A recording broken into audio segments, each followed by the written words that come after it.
देखिए हमने कल पहले प्रश्न में तो कर लिया था, दूसरे प्रश्न में 2 प्रश्न सॉल्व कर लिए थे और 2-3 होमवर्क में दिए थे आपको। आज हम ये माइनस वाला प्रश्न को सॉल्व कर रहे हैं। उसके अलावा अगर आपको कोई भी प्रश्न में प्रॉब्लम आती है, दूसरे प्रश्न में किताब आपको खरीदनी है, मार्केट में सभी बुक आ चुकी है। तो छठा प्रश्न हम कर रहे हैं दूसरे का, जिसमें ए का मान आपको दिया गया है -1.25 और डी का मान दिया गया है -0.25। इसको सॉल्व करना है और आपको निकालना क्या है, प्रथम पद और सारवंतर दिया गया है। आपको इसके 4 पद निकालना है। प्रथम पद दिया गया है, सारवंतर दिया गया है। तो आप देखिए इसमें आपको निकालना है पहला पद जो ये कल भी लिखा था हमने, समांतर श्रेणी। लास्ट में हमको ये समांतर श्रेणी ही बनानी है, जिसमें प्रथम पद हमें पता है माइनस का 0.25। अब हम इसका दूसरा, तीसरा, चौथा पद निकालना है और पूरी समांतर श्रेणी बनाएंगे। ठीक है, तो इसमें पहला पद आपको दे दिया गया है, आपको दूसरा पद निकालना है। दूसरे पद के लिए n का मान कितना हो जाएगा 2। ठीक है, 1, 2, 3 राशि हमें पता है और चौथी राशि का मान हम आराम से निकाल सकते हैं, a2 यानी दूसरे पद का मान। अब आपको सीधा भी याद रखना है, कल आपको समांतर श्रेणी लिखवाई थी। पहले पद के लिए a, दूसरा पद a+3, तीसरा पद a+2b, a+3d, इस तरह से। तो अगर आपको दूसरा पद कहा जाता है तो आप इसका सीधा सूत्र लिख सकते हैं a+d। जितना भी इस पद हमको निकालना है उसका सूत्र कल आपको बताया था, जैसे 50वां पद है a+50t। ठीक है, तो हम यूज करेंगे a2। अगर आपको याद करना है तो आपको क्या निकालना है, a प्रथम पद कितना है -1.25।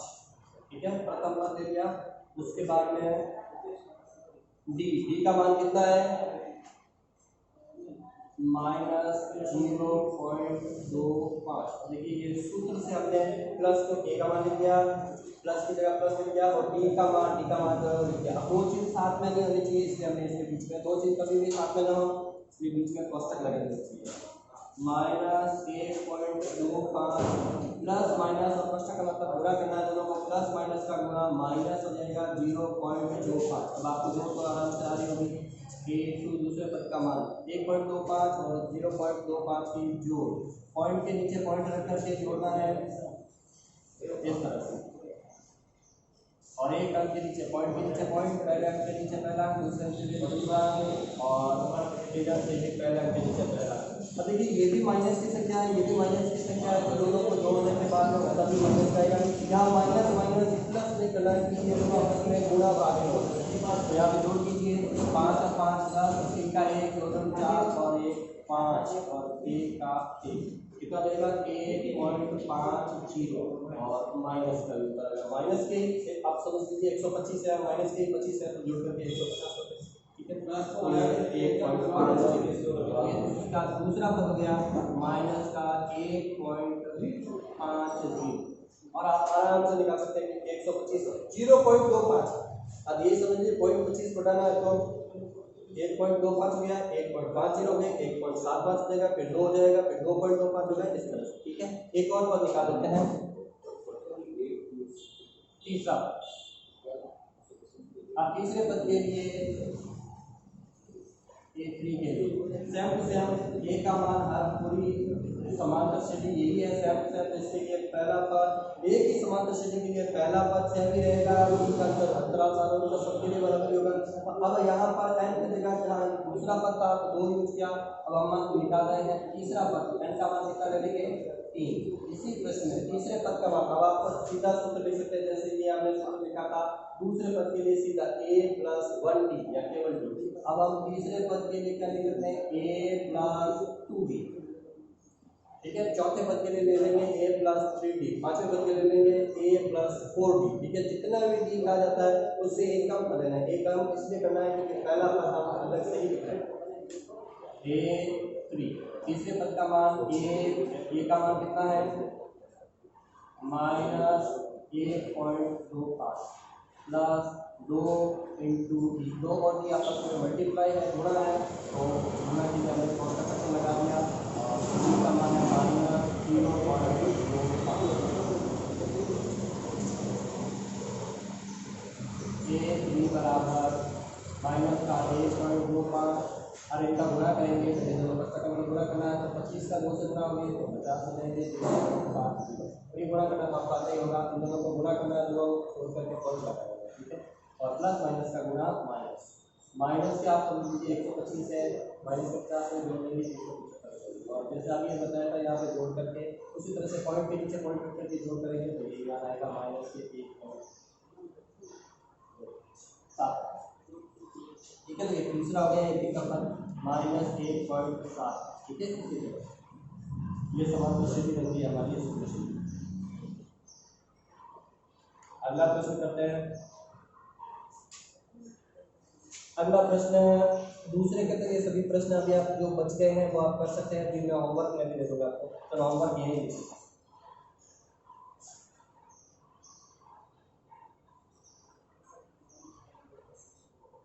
यही याद करना है आपको। प्रथम पद तो सीधे लिखना होता है, तो उसको छोड़िए, आप समांतर श्रेणी बनानी है। समांतर श्रेणी के 4 पद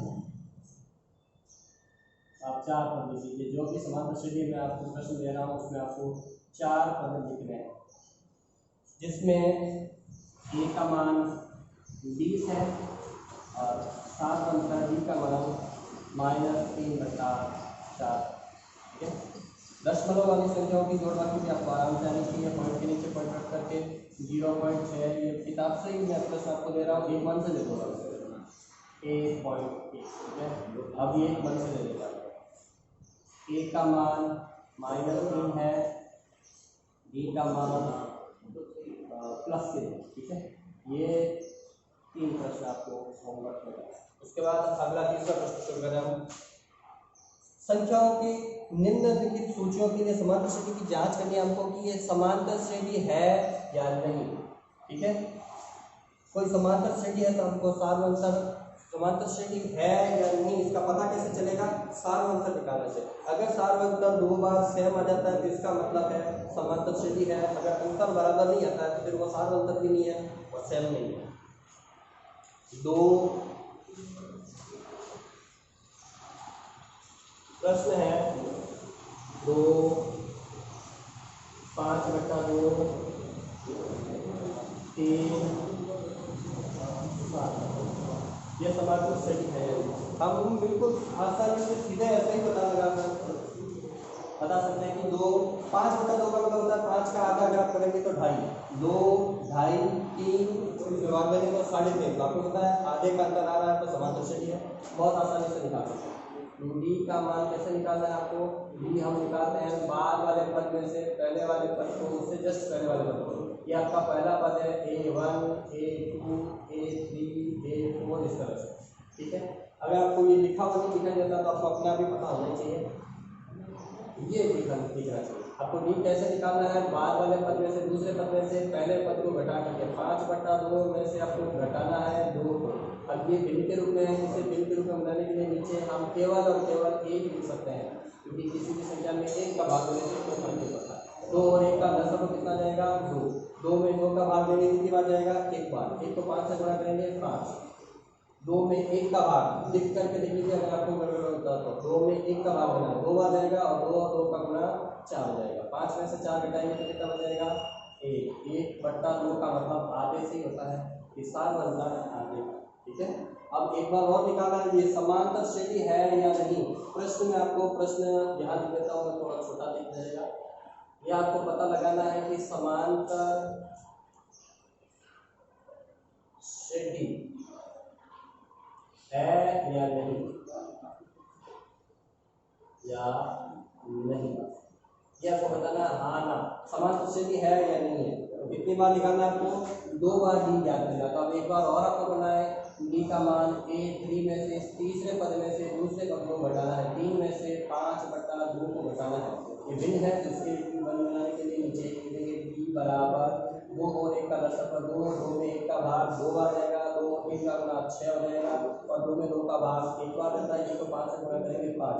वैसे आपने वैदिक गणित की विधि पढ़ी है उसमें भी हम कर सकते हैं कि लसागु अगर दोनों का गुणा दिया जाता है 2 एकम 2 इनका गुणा ही वैसे तो है, तो इनका तिरछा गुणा करके आप उत्तर निकाल सकते हैं। 3 और 2 का गुणा 6, 5 और 1 का गुणा 5, जैसे भी कर सकते हैं। 6 में से 1 घटाएंगे और 6 में से 5 घटाएंगे तो 1 बच जाएगा, 1 बटा 2। बी का मान अगर 2 बार सेम आ जाता है इसका मतलब ये समांतर श्रेणी है। ये समांतर श्रेणी का हमने कल शॉर्ट फॉर्म आपको बताया था, अरिथमेटिक प्रोग्रेशन जिससे एक ही है, ठीक है, समांतर श्रेणी है, ठीक है। इसी तरह से आपको कुछ प्रश्न और करने हैं। कितना मिनट कितना 10 मिनट लगेगा ओके। इससे अगला प्रश्न है, जैसे एक क्वेश्चन दिया गया है, मैं सिर्फ प्रश्न लिख रहा हूँ, आप अपने आप ही इसका उत्तर निकाल पाएंगे। अगर आपके पास बुक नहीं है तो डायरेक्ट उत्तर बता सकते। ये एक समांतर श्रेणी चल रही है, माइनस का 1 बटा 2, माइनस का 1 बटा 2, माइनस का 1 बटा 2, माइनस का 1 बटा 2, मतलब सेम ही आ रही है संख्या। तो इनके बीच का अंतर क्या है? कोई अंतर है नहीं, सेम टू सेम संख्या है, तो इसका मतलब इनके बीच का अंतर 0 है। इनके बीच का अंतर का भी 0 है, इनके बीच का अंतर भी 0 है। जब सबके बीच में 0 0 का अंतर है इसका मतलब ये समांतर श्रेणी है, सबके बीच का अंतर बराबर है 0 0। अगला प्रश्न है तीसरा,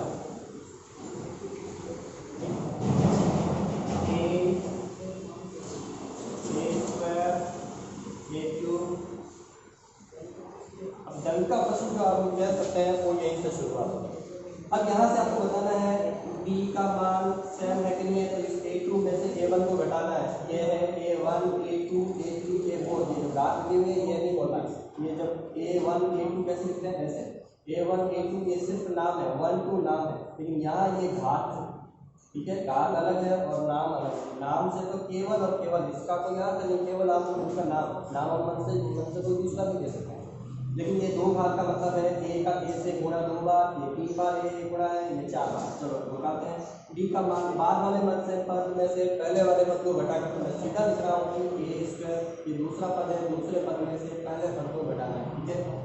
b अब देखिए इन दोनों में से कॉमन क्या है, a² का मतलब एक बार लिख के बता देते हैं, a² का मतलब होता है a का a से गुणा, ये आपका पहला पद हो गया और ये हो गया दूसरा पद। a² का मतलब क्या है, a का a से गुणा, 2a लिखा हुआ है इसका मतलब है a की जोड़, ठीक है ना। घात में लिखा हुआ है इसका मतलब है इनको आपस में गुणा करना है, और आगे लिखा हुआ है तो इसका मतलब है a का a से जोड़ करना है। अगर इसके आगे माइनस का चिन्ह होता है तो दोनों माइनस का है, ठीक है, माइनस a माइनस a, ठीक है। तो आपको ये ग से मैंने बताया भी था कि अगर घात में लिखा हुआ है तो उसे गुणा समझना है। घात में भी घ आता है और गुणा में घ, छोटा बड़ा घ है लेकिन घ से याद रखते हैं कि घात में जो लिखा हुआ है वो आपस में समझिए कि गुणा है, a का a से 2 बार गुणा है। 3 घात के लिए इसका मतलब a का a से a इंटू a 3 बार गुणा है, ठीक है। तो आप देखिए इस पहले पद में से दूसरे पद में से कॉमन क्या है, a इसमें भी है और a इसमें भी है, यहाँ से a कॉमन ले लिया तो यहाँ से a तो बाहर क्या बच गया a, और यहाँ से a पूरा का पूरा बाहर आ गया तो पीछे क्या बच जाएगा एक इसलिए लिख रहे हैं ताकि वापस गुणा करने पर a और a का गुणा a² हो जाएगा और a और a का गुणा a और a का गुणा कितना हो जाएगा a हो जाएगा। अगर आप यहाँ 0 लिख दोगे तो फिर a और 0 का गुणा वापस 0 हो जाएगा, ठीक है। एक इसलिए भी कह सकते हैं कि अगर पूरी संख्या बाहर आ गई और वापस किसी भी संख्या से गुणा करने पर मान परिवर्तित नहीं हो तो वो मान क्या आता है 1, यानी अगर आप 1 से a को गुणा करेंगे तो वापस 1 है, ठीक है। अब देखिए ये आ गया आपका 2d का मान, ठीक है। अब आप इसको सॉल्व नहीं कर सकते तो यही कर देगा। अब दूसरी बार और निकालते, एक बार निकालते हैं हमने, दूसरी बार ये निकालते हैं। दूसरे पद में से पहले पद को घटा दिया, अब तीसरे पद में से दूसरे पद को घटा दिया, 1 की घात 3 में से 1 की घात 2 को घटाएंगे, ठीक है। कितना बचता है, अब यहाँ से अगर आप कॉमन लेंगे, अब ये बार बार नहीं लिखेंगे, एक बार लिख दिया है a इंटू a, ये से चलो एक बार और लिख देते हैं, माइनस a² का मतलब है a और a का गुणा। अब देखिए 2a इसमें भी है गुणा में a इंटू a इधर भी, 2 बार इधर भी है 2 बार इधर भी है, तो a² कॉमन आ गया, a इंटू a² होता है, a इंटू a होता है, तो a² इधर से कॉमन आ गया, पीछे क्या बच गया a माइनस, यहाँ से ये दोनों चले गए तो पीछे क्या बच जाएगा a, वापस गुणा करेंगे a² और a का गुणा a की घात 3 हो जाएगी और a² का a² हो जाएगी। अब ये आया एक बार, अब देखिए दोनों चीज सेम है कि नहीं है, कोष्टक तो सेम है लेकिन बाहर वाला सेम नहीं है, इसका मतलब ये समांतर श्रेणी नहीं है क्योंकि इनके बीच का सार अंतर यहाँ और यहाँ समान नहीं है, क्योंकि ये समान नहीं है।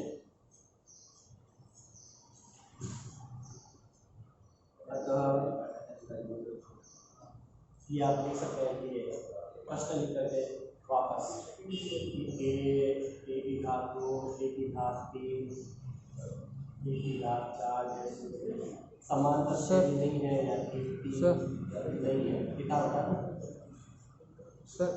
हाँ शुरू। चलो अगला प्रश्न करते हैं, चौथा। √3, √6, √9, 12 ये समांतर श्रेणी है। अभी आप सीधे समझते हैं, सीधा याद भी रख सकते हैं कि √ के अंदर वर्गमूल के अंदर अगर कोई भी संख्या का पहाड़ा दिया हुआ है तो आप समझ लीजिए कि वो समांतर श्रेणी नहीं होगा।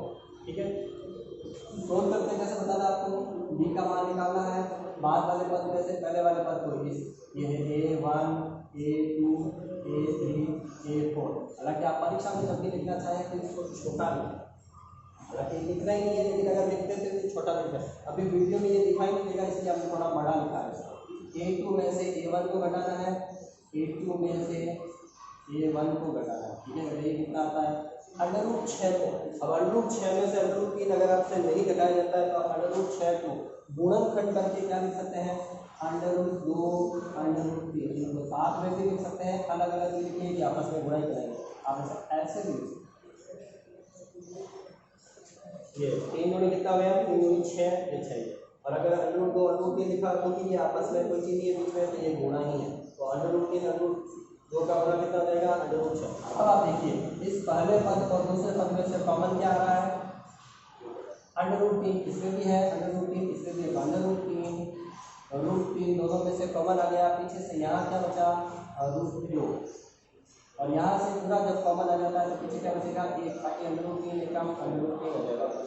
ये आपका एक बार आ गया है। अब दूसरी बार और निकालते हैं, a3 में से a2 को घटा करके क्या ये सेम आता है √9 में से √6 को घटाइए। अब इसके अगर हम गुणनखंड करेंगे तो 9 के गुणनखंड क्या हो सकते हैं, अभाज्य गुणनखंड 3 और 6 के क्या हो जाएंगे, अभी क्या था ये √2 चाहे आगे पीछे भी तो इससे कोई फर्क नहीं है, √3 पहले 2 बाद में तो कोई फर्क नहीं है। चलो देखो दोनों में से कॉमन क्या आ रहा है √3 इसमें भी है, √3 इसमें भी है, √3 दोनों में से कॉमन आ गया। यहाँ से कोष्टक शुरू करें, √3 कॉमन आ गया, पीछे यहाँ से बच गया √3 और यहाँ से बच गया √2। अब देखिए क्या ये दोनों डी जो आए हैं समान है, ये √2 - 1 ये अलग है। ठीक है, और ये कॉमन वाली चीज़, लेकिन ये पूरा डी के बराबर में जो लिखा हुआ है दोनों सेम होनी चाहिए, समान नहीं है, जिसका मतलब ये एक ही समांतर श्रेणी नहीं है। परीक्षा में जब आपको उत्तर लिखना है तब आपको ऐसे पूरा लिखना है। ठीक है, लेकिन अभी हम शॉर्ट में पूरा लिख रहे हैं। एक बार आपको लिख दिया ये वापस आपको ऐसे ही लिखना है। ये प्रश्न सॉल्व कर लेते हैं। उसके बाद का जो है √2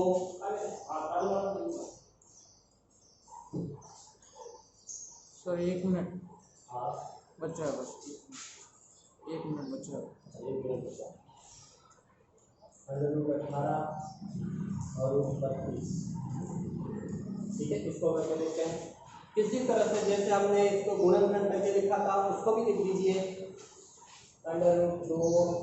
अब 8 के अगर आप अभाज्य गुणनखंड करेंगे तो क्या आ जाएगा 2 × 2 × 2, ये हो गया 8। ठीक है, 18 का अभाज्य गुणनखंड करेंगे 13 × 3 × 2,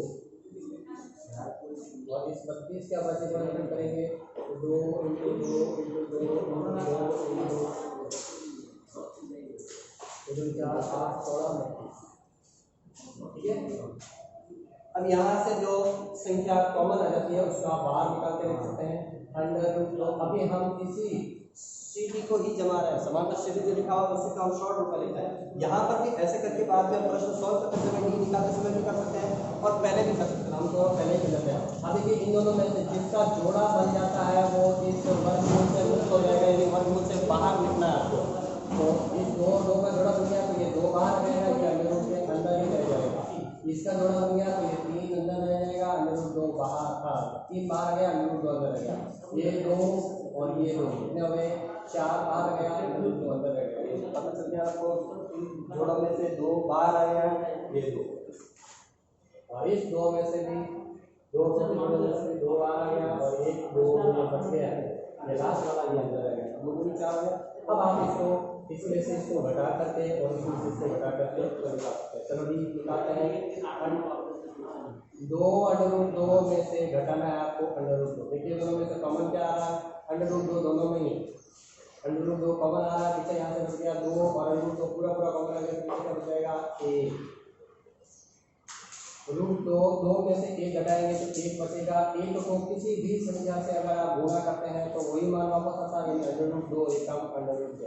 और आप सीधा भी निकाल सकते हैं, ये अंडर रूट 2 कितनी बार है 3 बार, 1 बार अंडर रूट 2, 2 बार अंडर रूट 2, 3 बार अंडर रूट 2, 4 बार अंडर रूट 2, यानी हर बार एक एक अंडर रूट 2 बढ़ रहा है। तो 2 बार अंडर रूट 2 लिखा हुआ इसमें 1 बार घटा देंगे तो 1 बार बच जाएगा, 3 बार अंडर रूट 2 लिखा हुआ इसमें से 2 बार अंडर रूट 2 घटा देंगे 1 बार बच जाएगा।